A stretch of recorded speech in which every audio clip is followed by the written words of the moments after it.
வணக்கம் மக்களே, welcome back to நேற்று இன்று நாளை. இன்றைக்கி ஃப்ரைடே ஸ்பெஷலில் ஒரு மங்களகரமான மஞ்சள் கலரில் ஒரு ரைஸ் ரெசிபி தான் பார்க்க போகிறோம். ஆமாங்க, ரொம்பவே ஹெல்த்தியான கடாரங்கா, அதாவது வைல்ட் லெமன்னு சொல்லக்கூடிய கடாரங்கா சாதம்.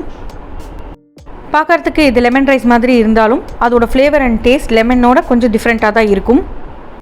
இந்த கடாரங்காவோட பெனிஃபிட்ஸ்லாம் நான் போக போக வீடியோவில் சொல்கிறேன். அதுக்கு முன்னாடி இதுக்கு நான் ஒரு 1.5 கப் பச்சை அரிசியை நல்லா உதிராக வடித்து எடுத்து வச்சுருக்கேன். அதுக்கப்புறம் நம்மளுக்கு கொஞ்சம் வேர்க்கடலை தேவைப்படும்.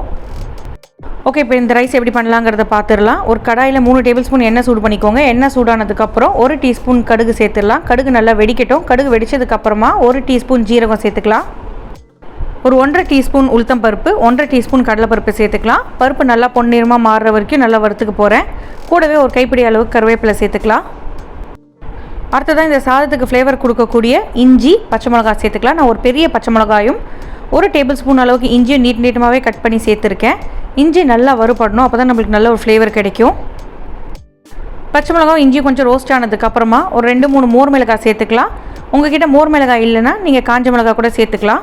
மோர் மிளகாய் சேர்த்து நல்லா அதை க்ரஷ் பண்ணி விடும்போது நம்மளுக்கு சாதம் இன்னும் நல்லா டேஸ்டியாக இருக்கும். பருப்பு நல்லா பொன்னிறமாக மாறிடுதான்னு செக் பண்ணிக்கோங்க. பொன்னிறமாக மாறிடுதுன்னா 1 டீஸ்பூன் அளவுக்கு மஞ்சப்பொடி சேர்த்துக்கலாம். மஞ்சப்பொடி எண்ணெயில் சேர்த்துக்கோங்க, இல்லைன்னா அது பச்சை வாசனை அப்படியே இருக்கும். மஞ்சப்பொடி அடிப்பிடிக்காமல் பார்த்துக்கோங்க. அடுத்ததாக வேர்க்கடலை சேர்த்துக்கலாம். நீங்கள் வேர்க்கடலைக்கு பதிலாக முந்திரி பருப்பும் சேர்த்துக்கலாம். வேர்க்கடலைங்கும் போது நான் வறுத்த வேர்க்கடலை தான் சேர்த்துருக்கேன். இன்கேஸ் நீங்கள் பச்சை வேர்க்கடலை சேர்த்துக்கிறீங்கன்னா நல்லா வறுத்துட்டு சேர்த்துக்கோங்க. ஆத்தென்டிக்காக பார்த்தீங்கன்னா வேர்க்கடலை சேர்க்கும் போது தான் நம்மளுக்கு நல்ல ஒரு டேஸ்ட் கிடைக்கும். பட் சில பேர் ஃபேன்சியாக இருக்கணும், ரிச்சாக இருக்கணுங்கிறதுக்காக முந்திரி பருப்பு சேர்த்துப்பாங்க. அடுத்ததான் நம்ம குக் பண்ணி வச்சுருக்கிற சாதத்தை சேர்த்துக்கலாம். சாதத்தை நல்லா குக் பண்ணிவிட்டு நான் ஒரு தட்டில் போட்டு ஆற வச்சுட்டேன்.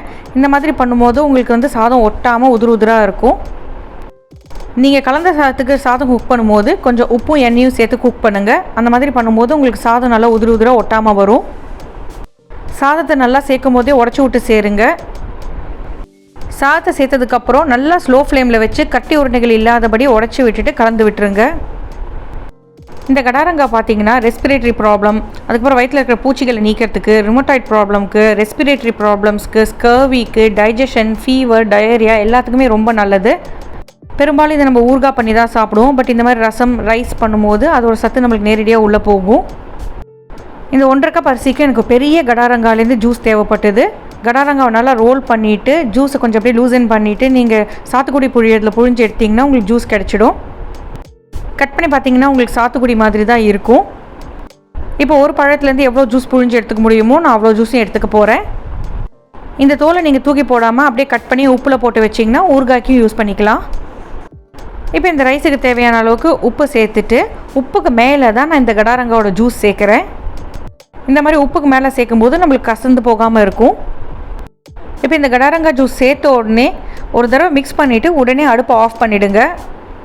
நீங்கள் அடுப்பை ஆன் பண்ணிவிட்டு சூட்டில் கிளறிட்டே இருந்தீங்கனாலும் கசந்து போயிடும். எப்படி நம்ம லெமன்லாம் ஹேண்டில் பண்ணுவோமோ அதே மாதிரி தான் இதையும் ஹேண்டில் பண்ணணும். கடைசியாக மிக்ஸ் பண்ணி விட்டுட்டு கொத்தமல்லி இலைகளை தூவிட்டு நீங்கள் இறக்கிடலாம். இதுக்கு மேலே நீங்கள் ஆல் பர்பஸ் பொடின்னு ஒன்று நம்ம சேனலில் போட்டிருப்பேன், அதை கூட தூவலாம், ரொம்ப நல்லாயிருக்கும். பட் அது எல்லா வீட்லேயும் இருக்காதுங்கிறதுனால நான் அதை சேர்க்கலை.